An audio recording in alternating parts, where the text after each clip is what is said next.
sa Papa Dudut Stories, ikaw ay hindi nag-iisa.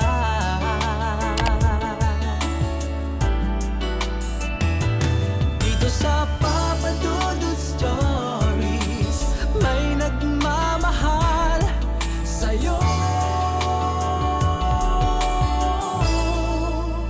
Papa Dudut Stories, Papa Dudut Papa Dudut. Sa lahat po ng mga nakatutok ngayon, huwag pong kalimutan mag-like, mag-share at mag-subscribe. Maraming salamat po sa inyong lahat.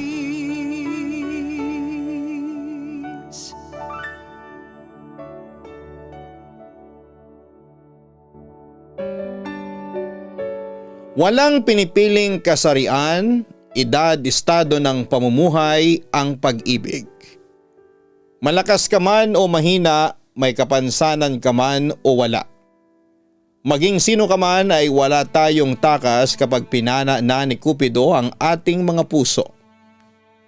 Isang magandang hapon po sa inyo, Papa Dudut, at sa bumubuo ng napakaganda at numero 1 ninyong programa sa radyo at maging sa online. Ako po si Meth, may asawa at isang negosyante at may bahay. Madalas akong makinig sa programa ninyo at nasusubaybayan ko rin ang mga exclusive uploads ninyo sa inyong YouTube channel. Aaminin ko na sobra talaga akong na-inspired na sumulat dahil sa mga kwento ng totoong buhay na tinatampok ninyo. Nakapupulutan talaga ng aral. Papa Dudut, sisimulan ko na lamang ang kwento ko noong makilala ko si Rowald. Isang lalaking kasing edad ko, pero may espesyal na pangangailangan. Normal naman siya kung titignan ang kanyang itsura, ngunit mahina ang kanyang memorization at learning capabilities. Pero kahit na ganoon ay naging magkaibigan pa rin kami dahil kahit na bata, ang pag-iisip ni Rowald ay marunong siyang makisalamuha sa mga normal na tao. Sa kabilang banda, anak si Rowald ng pinsan ng bayaw ng aking ina at ang mga magulang namin ni Rowald ay matalik ding magkaibigan. Papa Dudut, mabait si Rowald kaya hindi katakatakang naging close friends kami. Pero ang hindi ko alam, mas lalalim pa doon ang nararamdaman ni Rowald para sa akin. Meth, mahal kita sa totoo lang. Matagal ko nang gustong sabihin sa iyo na mahal kita kaso nahihiya ako at saka mas pinapahalagahan mo si Ildefonso kaysa sa akin. Pero kahit na ilang beses ko itong pilit na itago hindi ko talaga kaya. Pagtatapat sa akin ni Rowald isang araw. Sa totoo lang ay nagulat ako noon. Hindi ko alam kung ano ang aking sasabihin. That time kasi ay meron na akong lalaking iniibig, si Ildefonso. Mabait, maalaga, understanding at loyal ang aking boyfriend na siyang nagustuhan ko sa kanya. Para sa akin si Ildefonso na ang lalaking the one at gusto kong makasama habang buhay. Kaya hindi ko alam kung paano ko sasabihin kay Rowald ang totoo nang hindi siya nasasaktan. Sorry Rowald, hindi kita kayang mahalin. Halos pabulong kong pagtatapat sa aking kaibigan. Pero narinig yon ni Rowald at para siyang maiiyak. Alam kong nasaktan siya sa ginawa kong pag-amin. Muli akong nagsalita. Kaibigan lang talaga ang turing ko sa iyo at saka may iba na akong mahal sa Ildefonso. Bakit siya? Bakit hindi ako? Mangiyak-ngiyak na tanong sa akin ni Rowald. Huwag ka na sanang magalit sa akin pero nagpapakatotoo lang ako. Hindi talaga kita kayang mahalin. Pag-amin ko sa kanya. Oo, alam kong masakit yung marinig pero kailangang malaman niya ang totoo. Ayoko kasing umasa pa siya sa akin. Bakit Meth? Kumo ba ganito ako? Kumo ba abnormal ako? Tumingin ako kay Rowald at hinawakan ang pareho niyang kamay. Rowald, hindi pa naman huli ang lahat para sa iyo. Makakakita ka pa rin ng babaeng magmamahal sa iyo ng tunay. Sayang lang at hindi ako yun. ang sabi ko. Napansin siguro niya na wala na talagang magagawa para mahalin ko siya. Nang higit pa sa isang kaibigan kaya nag-decide na lamang siyang magparaya. Sige Meth, magpaparaya ako. Kahit na masakit sa akin ay pipilitin kong maging masaya para sa iyo. Pero alam mo Meth, hindi ko pa rin isusuko ang pagmamahal ko sa iyo kahit na iba na ang lalaki nagmamay-ari sa puso mo. Sabi niya sa akin. Aaminin ko na sa puntong yon ay parang inuusig ako ng aking konsensya. Pwede pa naman tayong maging magkaibigan, hindi ba? Ipagpatuloy natin yon. Sinubukan ko pa rin i-comfort ang aking special friend. Ano pa bang magagawa ko? Hanggang doon lang naman ang kaya mong ibigay. Kaya kahit masakit sa akin ay tatanggapin kong hanggang magkaibigan lang tayo. Kung saan ka maligaya, pipiliin kong maging maligaya para sa iyo. Kahit nakapalit nito magdusa pa ako habang buhay. Ang sabi ni Romuald. Huwag mong isipin yan. Hindi ka magdurusa kasi hindi pa naman huli ang lahat. Kahit na ganyan ka, kahit na may kapansanan ka may mabuti ka namang kalooban. Ang sabi ko naman. Dapat ko na talagang tanggapin na hindi para sa akin ang magmahal. Sana maging masaya sana kayo ni Ildefonso. Hangad ko ang kaligayahan ninyong dalawa. Yun ang mga huling sinabi sa akin ni Romuald bago siya bumalik sa kanyang bahay. Papadudot binasted ko si Romuald hindi dahil sa kapansanan niya kundi dahil sa wala talaga akong ibang nararamdaman noon para sa kanya. Maliban na lang sa pagiging kaibigan. Ang totoo niyan ay parang kapatid na nga ang turing ko sa kanya. Sa kabilang banda alam ko na masakit yon para sa kaibigan ko na makitang masaya ako sa piling ng ibang lalaki. Alam ko na nagdurugo ang puso ni Romuald dahil doon. Pero wala akong magawa kasi nagpapakatotoo lamang ako. Pero bilang kaibigan ay hindi ko pa rin pinabayaan si Romuald at sa halip ay pinagpatuloy pa rin namin ang aming nasimulang samahan. Papadudot lumipas ang ilang buwan ay masasabi ko namang naging masaya ako sa pagmamahal sa akin ni Ildefonso. At dahil sa almost perfect na nga ang relasyon namin, ay naging kampante na ako at inakalang wala ng katapusan ang kasiyahang yon. Pero nagkamali ako papadudot dahil lumipas pa ang mga araw ay unti-unting nanlamig sa akin si Ildefonso. Hanggang sa isang araw ay natuklasan ko na lamang na nangangaliwa siya sa akin. Dahil doon ay hindi na ako nagdalawang isip pa na makipaghiwalay sa boyfriend ko. Sobrang devastated ako noon ngunit sa oras ng aking pigati ay si Romuald ang naging karakaramay ko. Romuald, hiwalay na kami ni Ildefonso, pagtatapat ko.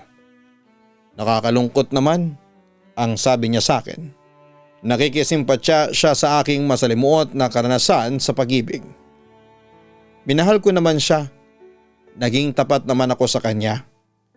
Hindi naman siguro nagkulang ang pagmamahal ko kaso nalaman lamang ko na may iba pala siyang girlfriend bukod sa akin. Pinagmukha niya akong tanga pagkukwento ko pa kay Romuald. Huwag ka nang umiyak. Hindi mo dapat iniiyakan ang ganong klaseng lalaki. Meth, kaya mo yan. Kalimutan mo na si Ildefonso at isipin mo na lang na hindi siya ang nararapat na lalaki na mahalin mo. Pag-aalo niya sa akin. Isa sa hinahangaan ko kay Romuald, kahit na sabihing may kakulangan siya sa aspetong psikolohikal ay matino siyang kausap. At damang-dama ko talaga na karamay ko siya. Sa totoo lang ay mas gusto ko pa siyang kasama kaysa mga normal na tao. Huwag ka nang umiyak, sige tutulungan kitang makapag-move on. Basta palagi mong tatandaan na narito lang ako palagi sa tabi mo. Handang tumulong sa iyo anumang oras. Kaibigan kita. Napatingin ako kay Romuald sa mga sinabi niyang yon. Naiyak ako dahil kahit na may kapansanan siya, ay ginagawa pa rin niya ang lahat para mawala ang sakit na nararamdaman ko sa dibdib. Papadudot. Bagamat nandyan palagi si Rowald sa akin tabi, ngunit hindi ko pa rin magawang kalimutan si Ildefonso. O kahit na niloloko niya ako, ay may pagmamahal pa rin akong nararamdaman sa kanya. Nami-miss ko pa rin ang mga happy memories namin at palihim na umaasa na sana'y magbago na si Ildefonso at gumawa ng paraan ng tadhana para magkabalikan kami. Hanggang sa isang araw, isang tawag ang na-receive ko mula kay Ildefonso. Hello Ildefonso? Panimula ko habang narinig ang paghinga ng aking ex-boyfriend. Alam kong nahihiya siyang magsalita kaya ako na lamang ang nagpatuloy. Bakit ka ba tumatawag ha? Anong kailangan mo? Meth, kaya ako tumatawag sa'yo para humingi ng sorry. Narinig kong sabi ni Ildefonso sa kabilang linya. Oo, inaamin ko nagkamali ako at nagsisisi na ako doon. Hindi ko dapat sinaktan ang babaeng mahal ko. Pagpapatuloy pa niya. Kung ganon, hindi na si Kate ang mahal mo. Sabi ko habang tinutukoy ang babaeng isanabay niya sa akin. Oo, kaya eto ako tumawag sa iyo para sabihing mahal na mahal kita. Please Meth, patawarin mo na ako at muli mo akong tanggapin sa buhay mo bilang boyfriend. Pagmamakaawa ni Ildefonso sa akin. Sige Ildefonso, pag-iisipan ko, ang sabi ko sa kanya. Pagkatapos ay naputol na ang tawag. Oo, gusto ko makipagbalikan kay Ildefonso pero ayokong magpadalos-dalos ng desisyon. Gusto kong pag-isipang mabuti kung tama ba ang aking gagawin o kung totoo bang nagbago na si Ildefonso. Kapag nasiguro ko na ayos na ang lahat, saka lamang ako babalik sa kanya. Pero hindi natuloy ang pagbabalikan namin dahil bigla na lamang umalis si Ildefonso papunta ng Dubai para doon na magtrabaho. Kaya nawala na ako ng pag-asa na magkakaroon kami ng second chance. At sa halip ay finokus ko na lamang ang aking atensyon sa trabaho. At syempre sa aking special friend na si Rowald. Sa kabilang banda lumipas pang isang taon ay dumating ang isang pagsubok sa buhay ni Rowald. Nagkasakit siya ng cancer at nang malaman ko yon ay sobra talaga akong nalungkot. Bilang best friend ay isa ako sa mga nagbantay at nag-alaga kay Rowald. Isa rin ako sa mga taimtim na nagdarasal sa Diyos na sana'y gumaling na ang best friend ko sa sakit niya. At mukhang dininig noon ng Panginoon ang mga dasal ko dahil lumalakas si Rowald at sinisikap niya talagang lumaban para sa kanyang buhay. Ngunit isang araw nang dumalaw ako sa ospital kung saan nakakonfine si Rowald ay kinausap ako ng nanay ni Rowald na si Aling Nene. Nakausap ko kasi yung doktor ni Rowald. Ang sabi malala na raw yung cancer niya. Sabi pa nila baka 3 o hanggang 6 na buwan na lang ang itatagal ng buhay ng anak ko. Pagkukwento sa akin ng nanay ni Rowald. Nanlumo ako pagkarinig ko sa masamang balitang yon at napatingin ako kay Rowald na natutulog sa kanyang kama ng mga oras na yon. Naiyak ako kasi hindi ko ma-imagine na ilang buwan na lamang pala ang itatagal ng aking special friend. Meth, ayaw ko mamatay ang anak ko. Siya na lang ang kaisa-isang natitira sa akin. Ayaw kong pati siya ay mawala pa. Meth, hindi ko kayang mawala sa akin ang anak ko. Ikamamatay ko yun. Ang sabi pa sa akin ni Aling Nene habang humahagulhol. Agad ko namang kinomfort ang nanay ni Rowald. Aling Nene, magpakatatag po kayo. Huwag po kayong sumuko. Hindi po pababayaan ng Diyos ang anak ninyo. At saka Aling Nene, matapang si Rowald. Alam ko pong lumalaban po siya sa buhay niya. Hindi siya ang tipo ng tao na madaling sumuko. Aling Nene, gagaling ang anak ninyo, maniwala po kayo. Tumingin sa akin ang luhaang mga mata ni Aling Nene. Alam mo Meth, isa ka sa dahilan kung bakit lumalaban sa sakit niya si Rowald. Sabi niya, may hihilingin sana ako sa iyo kung po pwede.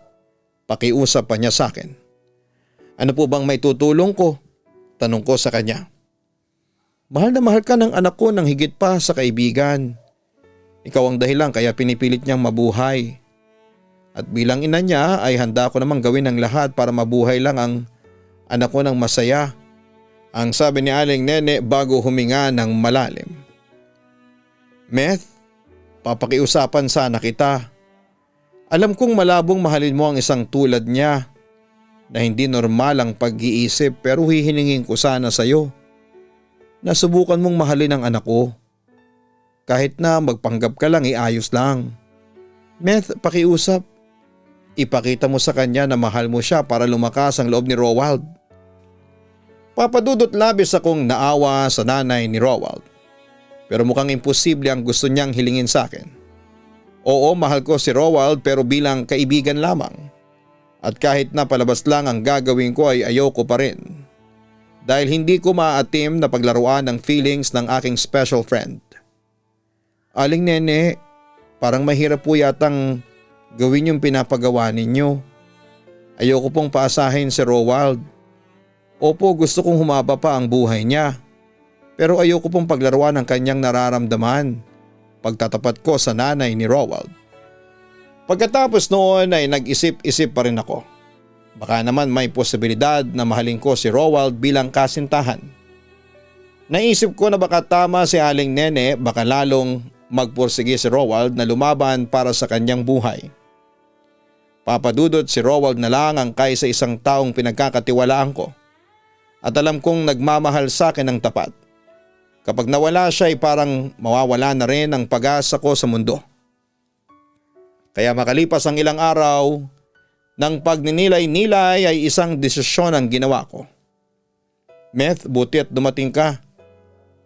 Alam mo ba, kanina pa kitang hinihintay. Akala ko'y hindi ka na darating. Masayang bati ni Rowald sa akin. Halatang namiss niya ako ng sobra dahil 2 araw din akong hindi nakadalaw sa kanya noon. Pwede ba naman yun? Siyempre hindi. Alam mo naman Rowald na palagi tang nami-miss eh. Kaya asahan mo na darating ako para samahan ka. Siya nga pala may mga dala akong pagkain para sa'yo. Sabi ko sabay abot ng plastic na naglalaman ng mga sariwang prutas. Rowald, magpagaling ka ha. Lumaban ka. Huwag kang susuko. Isipin mo na ginagawa mo ito para sa akin. Naiiyak kong sabi sa aking kaibigan. Bagamat that moment, ang focus ng kanyang atensyon ay sa dala kong pasalubong sa kanya. Huwag mo kong iiwan ha. Mangako ka sa akin. Kasi hindi ko kakayanin kapag nawala ka sa akin. Pagpapatuloy ko.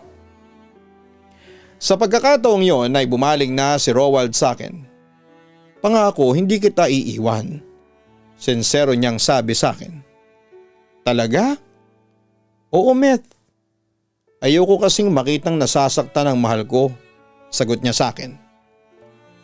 Kahit nasasaktan akong makita si Rowald sa ganong kalagayan ay pinilit ko pa rin ngumiti para hindi panghinaan ng loob ang aking special friend. May sasabihin ako sa iyo ha, pero huwag ka sanang magugulat. Parang batang na-excite si Rowald sa sinabi ko. Ano yun? Tanong niya sa akin. Rowald, mahal kita. Mahal kita ng higit pa sa isang kaibigan. Kaya kung sakaling mawala ka, sobra akong masasaktan, sagot ko. Halatang nagulat din si Rowald sa narinig niya mula sa akin. Talaga mahal mo ako? Tanong niya sa akin. Gusto niyang makasigurado sa mga narinig. Oo, Rowald, mahal na mahal kita ng higit pa sa isang kaibigan. Maniwala ka sa akin. Paggagaranti ako sa kanya. Napangiti si Rowald at halos maiyak sa tuwa, papadudod. Salamat at minahal mo na rin ako. Alam mo ba, matagal ko nang hinihiling to sa Diyos. Sa wakas ay natupad na rin yung hiling ko. Mahal na mahal din kita, Meth. Pangako at mamahalin kita hanggat nabubuhay ako. Papadudot habang lumalaban si Rowald sa sakit niyang cancer ay pinagpatuloy ko lamang ang pagpapanggap na mahal ko siya ng higit pa sa kaibigan. Pero ang hindi ko inaasahan sa ilang buwan naming magkasama bilang mag-boyfriend-girlfriend ay hindi ko akalain na mahuhulog din ang loob ko sa kanya. Hindi naman kasi mahirap mahalin si Roald. Kahit na meron siyang kapansanan sa pag-iisip ay mabait siya at may mabuting kalooban. Kaya sa pagdaan ng panahon ay natutunan ko ring mahalin si Roald ng higit pa sa kaibigan. Samantala isang araw ay nabalitaan ko mula sa isang kaibigan na nasibak at napauwi daw si Ildefonso mula Dubai dahil nasangkot daw ito sa isang away. Hindi nagtagal ay muling nag-text at tumawag sa akin ang aking ex. At sinabi niya sa akin ang kanyang intensyon na ligawan ako. Ngunit ipinagtapat ko kay Ildefonso na may boyfriend na ako. Nang malaman niyang si Roald pala ang tinutukoy ko na boyfriend, ay labis ang kanyang pagtutol. Pero Papa Dudut, buo na ang desisyon ko noon na ilaan lamang kay Roald ang aking puso't atensyon. Ngunit ilang linggo ang lumipas. Muling nagsalubong ang landas namin ni Ildefonso.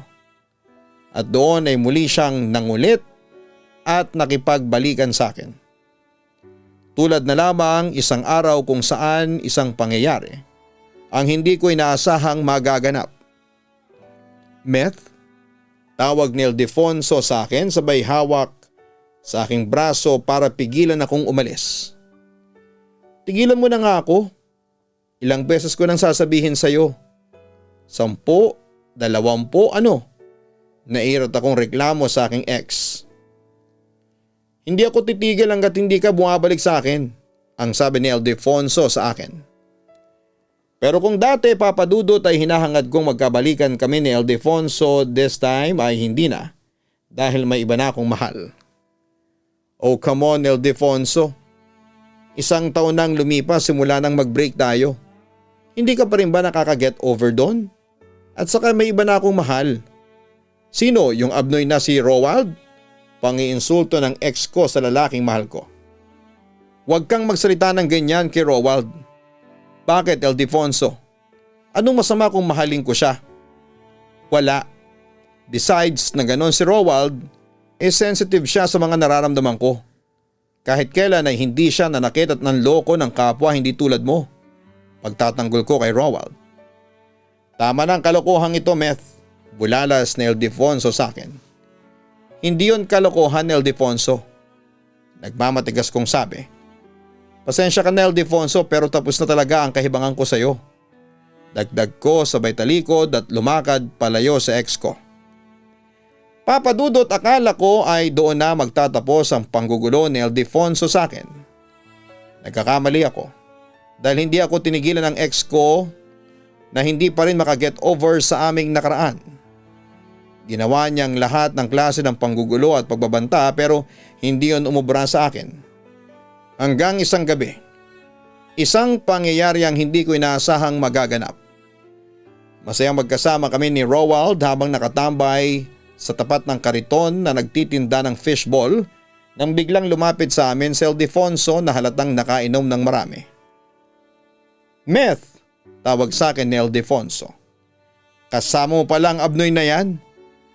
Wala kaming panahon sa mga paandar mo. Naiirat akong sabi at hinila ko na si Roald para sumama sa akin na umalis. Pero pinigilan kami ni Ildefonso. Ibang klase ka rin no? Pinagpalit mo ko sa isang katulad niya. Pangiinsulto pa niya sa amin ni Roald. Ildefonso, wala ka nang aasahan pa sa akin. Stop this madness, sigaw ni Ildefonso, halatang epekto ng kanyang kalasingan. Alam kong hindi mo mahal ang abnoy na yan. I know you're doing this para saktan lang ang kalooban ko. Alam mo sinasayang mo lang ang oras namin ni Roald. Galit na rin ako ng mga oras na yon. Huwag mo akong tatalikuran. Galit na sabi ni Ildefonso habang hawak ng mahigpit ng aking braso. Siyempre nasaktan ako kaya ginawa ko ang lahat para makawala sa pagkakahawak niya sa akin. Ano ba, bitawan mo nga ako? Ildefonso, ano ba? Palag ko. Sa pagkakataong ito ay nagsalita na si Roald. Nakita ko sa mga mata ng boyfriend ko ang galit sa ginagawa ni Ildefonso sa akin. Bitawan mo nga kasi si Meth. Utos niya sa ex ko. At sino ka naman para pigilan ako ha? Uy, wala kang laban sa akin, Roald. Isa ka lamang hamak na abnoy. Ano, lalaban ka na ba sa akin? Nagbabantang wika ni Ildefonso at inambaan na niya ng suntok ang aking boyfriend. Hindi nagpasindak si Roald kay Ildefonso. Sabi nga bitawan mo na siya eh. Utos niya sa ex ko sabay hablot sa brasong nakahawak sa akin. Aba, lumalabang ka na ha? Gusto mong masaktan? Pwes pagbibigyan kita. Wika ni Ildefonso sabay nagpakawala ito ng suntok sa boyfriend ko. Nagpanik ako at napasigaw. Ginawa ko naman ang lahat para pigilan si Ildefonso pero binugbog pa rin niya ang boyfriend ko. Samantala'y lumaban na rin si Roald at gumanti ng mga suntok kay Ildefonso. At kahit na dihado ay ginawa pa rin niya ang lahat para ipagtanggol ako. Muli ako napasigaw nang makita kong duguan na ang mukha ni Roald.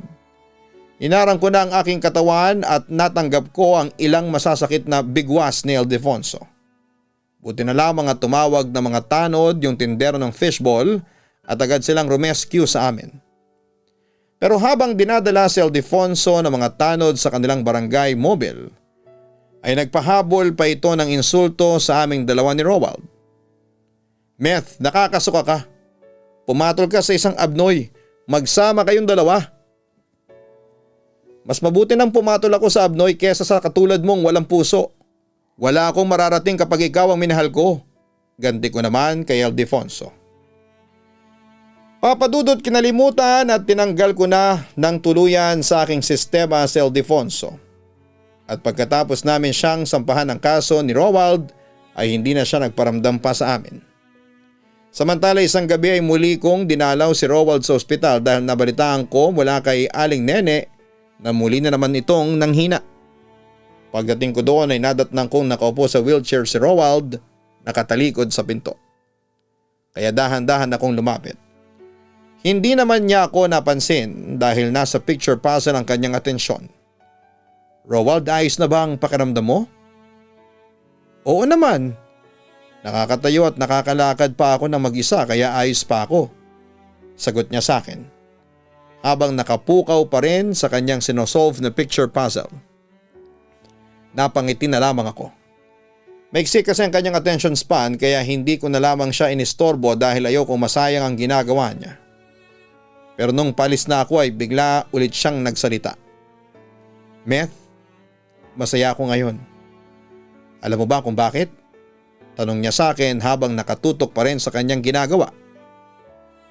Kasi magkasama tayong dalawa? Sagot ko. Oo. Ikaw ba masaya ka rin ba? Tanong ulit niya sa akin. Siyempre masaya din ako. Hindi mo alam kung gaano ako kasaya kapag kasama kita. Nakangiting sagot ko habang pinagmamasdan na unti-unting nasusolve ni Roald ang picture puzzle. Mahal mo ba talaga ako? Hindi ka ba napipilitan lang? Sa pagkakataong ito ay bumaling na sa akin si Roald. Seryoso at malungkot ang kanyang mga mata. Roald, hindi ako napipilitan lang. Talagang mahal kita. Muling bumaling si Roald sa picture puzzle.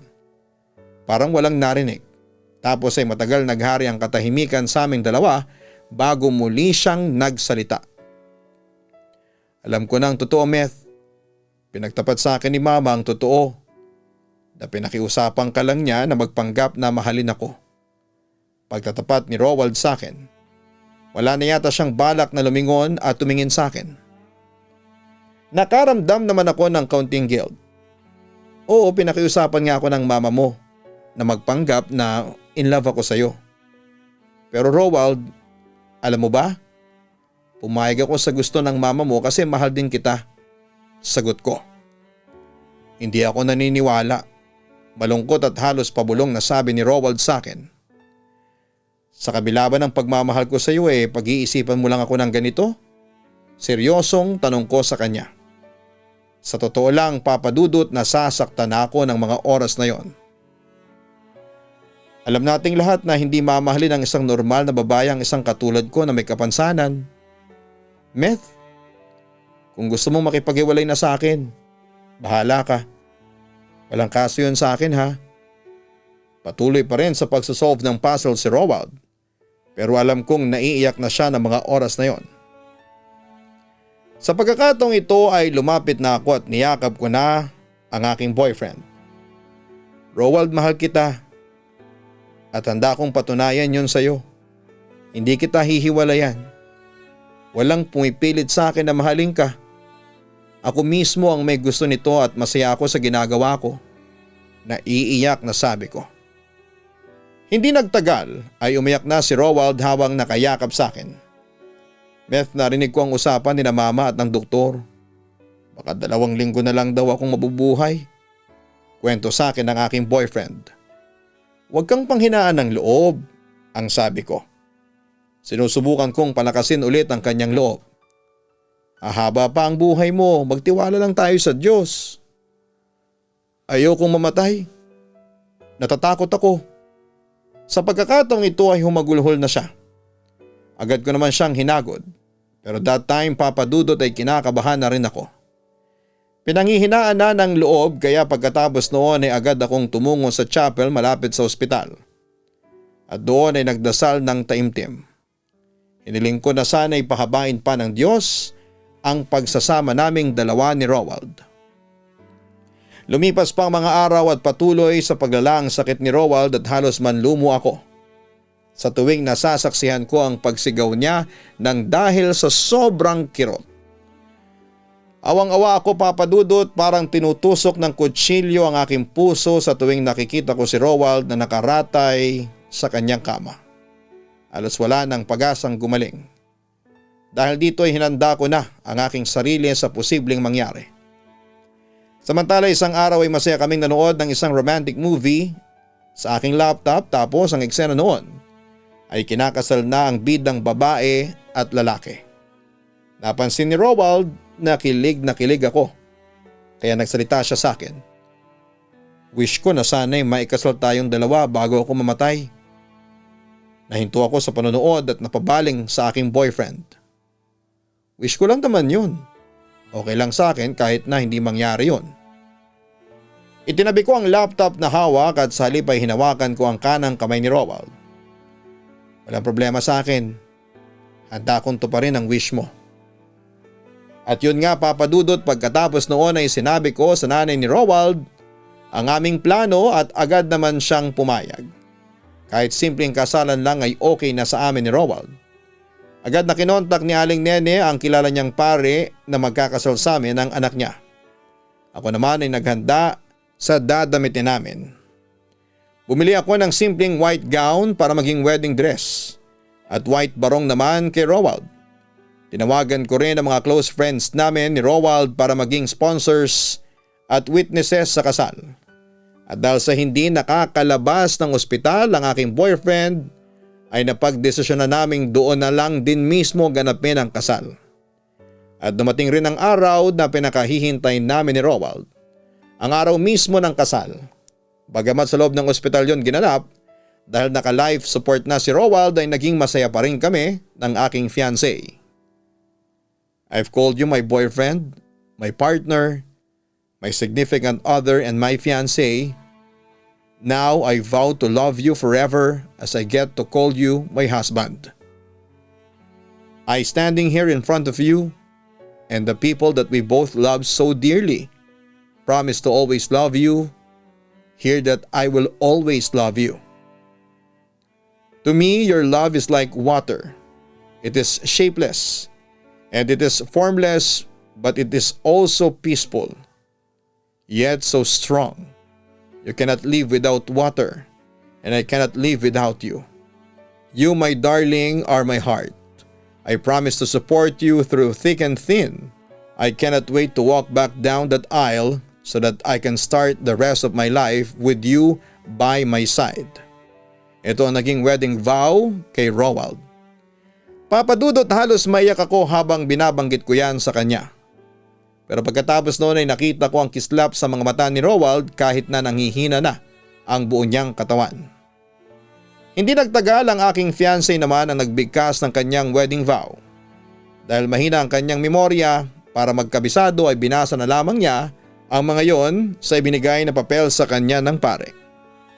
From this day on, I choose you, my beloved Meth, to be my dearest wife, to live with you and laugh with you, to stand by your side, and sleep in your arms, to be joy to your heart and food for your soul, to bring out the best in you always, and for you, to be the most that I can. I promise to laugh with you in good times, to struggle and support you in the bad times, to offer you solace when you are downhearted, to wipe away your tears with my hands and my love, to share with you all my riches and honors, to play with you as much as I can until we grow old, and still loving each other sweetly and gladly until our lives shall come to an end. Meth, from the moment I first saw you, I knew you were the one with whom I wanted to share my life. Your beauty, heart, and mind inspire me to be the best person I can be. I promise to love you for eternity, respecting you, honoring you, being faithful to you, and sharing my life with you. This is my solemn vow. Bagamat mabagal at nautal na, ay naitawid pa rin ni Roald ang kanyang wedding vow. Naiyak ako ng sobra, Papa Dudut, dahil sa kabila ng kanyang kapansanan ay minahal niya ako ng lubos. Hindi ako nagkamali ng desisyon na pakasalan ng isang special person, my special husband. Hindi nagtagal, natapos ang seremonya ng kasal. Lahat kami masaya dahil sa wakas ay legal na kami mag-asawa ni Roald. Pero nang oras ding yon ay biglang nanghina at bumagsak ang kalusugan ng aking asawa. Lahat kami ay nataranta, ang aking biyanan ay agad na tumawag ng doktor para iligtas si Roald. Roald, nakikiusap ako sa iyo, lumaban ka. Gawin mo ito para sa asawa mo. Naiiyak kong sabi sa kanya. Mahigpit ang pagkakahawak ko noon sa kanyang kanang kamay. Please, wag mo naman akong iwanan. Mahal ko, salamat ha. Maraming salamat at minahal at tinanggap mo ako bilang asawa. Alam mo ba, Meth? Heto na siguro ang pinakamasayang araw sa buhay ko. At nagpapasalamat ako kasi naranasan ko ito bago ako mamatay. Pwede na akong mamatay ngayon. Mahina at halos pabulong na wika ng aking asawa. Huwag ka namang magsalita ng ganyan, Roald. Hindi ka mamamatay. Hysterical na ako ng mga oras na yon. Huwag kang mag-alala. Kung sakaling mamatay man ako ngayon, hindi pa rin kita iiwan. Kahit na nasa kabilang buhay pa ako ay babantayan at ipagdarasal pa rin kita, Meth. Katawan ko lang naman ang namatay. Pero ang pagmamahal ko sa iyo ay mananatili yon habang buhay. Pagkatapos ng sinabi niyo ni Roald ay sinagawa na ng pari ang last rites para sa aking asawa. Wala akong ginawa noon kundi ang humagulhol at nagmakaawa sa Diyos na wag muna niyang kunin ang asawa ko. Nang matapos ang last rites ay unti-unti nang ipinikit ni Roald ang kanyang mga mata para magpahinga na ng payapa sa piling ng Diyos. Papadudot nang mamatay ang asawa kong si Roald noong September 2, 2013 ay wala akong ginawa kundi ang umiyak ng umiyak. Para na bang katapusan ng mundo sa akin. Nawala kasi ang isang taong parte ng aking buhay pero wala akong magawa noon dahil yon ang kagustuhan ng Diyos. Nang mabiyuda ako ay bumalik ako sa probinsya namin at doon ako nagpalipas ng taon para makapag-move on. Sa ngayon ay may pangalawa na akong asawa. At kinasal kami noong August 2015. Pero mas pinili kong i-share sa inyo ang love story namin ni Roald dahil ito ang nagpabago talaga ng aking buhay. Ganun pa man, kahit nakasal na ako sa iba ay hindi ko pa rin nakakalimutan ang una kong asawang si Roald. Kahit na kaunting panahon lamang ang pinagsamahan namin ay masasabi kong marami akong natutunan sa kanya at maraming memories kaming pinagsamahan. At nagpapasalamat talaga ako sa Diyos at naging parte siya ng buhay ko. Papadudot, hanggang dito na lamang po ang kwento ko. Sana'y mabasa po ninyo at mapiling itampok sa inyong programa sa YouTube o maging sa Spotify. Maraming salamat and more power sa inyo. Lubos na nagpapasalamat, Meth. Maraming salamat sa iyo, Meth, sa pagbabahagi mo ng totoong kwento ng pag-ibig. Mga kaibigan, totoo na mahiwaga po ang pag-ibig. Wala talaga itong pinipiling edad, kasarian, normal ka man o may kapansanan. At kahanga-hanga si Meth dahil kahit na may isang person with special needs, si Rowald ay minahal niya ito ng tapat. Ganon din si Rowald, siyang naging simbolo ng katatagan. Hindi siya sumuko sa laban alang-alang sa pagmamahal niya kay Meth. Nakakalungkot mang malaman na hindi natin kapiling ngayon si Rowald ay alam naman nating lahat na masaya na si Rowald sa piling ng ating lumikha at sigurado tayo na sa kanyang kinakalagyan sa ngayon ay pantay-pantay ang lahat, walang may sakit o may kapansanan. Samantala masaya na rin tayo kahit papaano dahil masaya na rin si Meth sa kanyang buhay ngayon. Kapiling ang kanyang ikalawang asawa. Mga kaibigan, naway maging inspirasyon sa atin ang naging love story ni Meth at Rowald. Love knows no disability. Hanapin po ang Kaistorya Horror YouTube channel at mag-subscribe. Ganon din ang Gian Gianna Vlogs. Maraming salamat po sa mga loyal naming mga subscribers.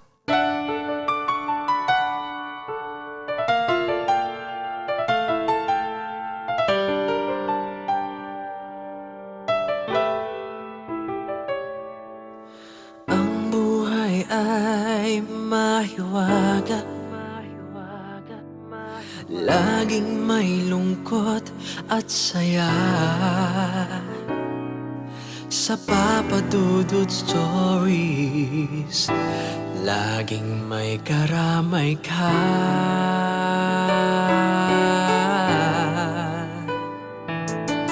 Mga problemang kaibigan, dito ay pakikinggan ka. Sa Papa Dudut Stories, kami ay iyong kasama. Dito sa Papa Dudut Stories, ikaw ay hindi nag-iisa.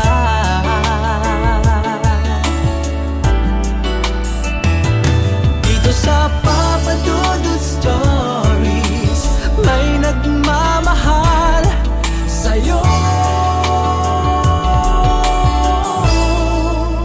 Papa Dudut Stories, Papa Dudut Stories,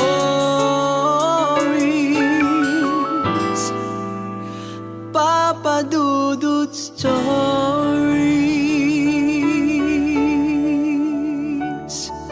Hello mga ka-online, ako po ang inyong si Papa Dudut. Huwag kalimutan na mag-like, mag-share at mag-subscribe. Pindutin ang notification bell para mas maraming video ang mapanood ninyo. Maraming salamat po sa inyong walang sawang pagtitiwala.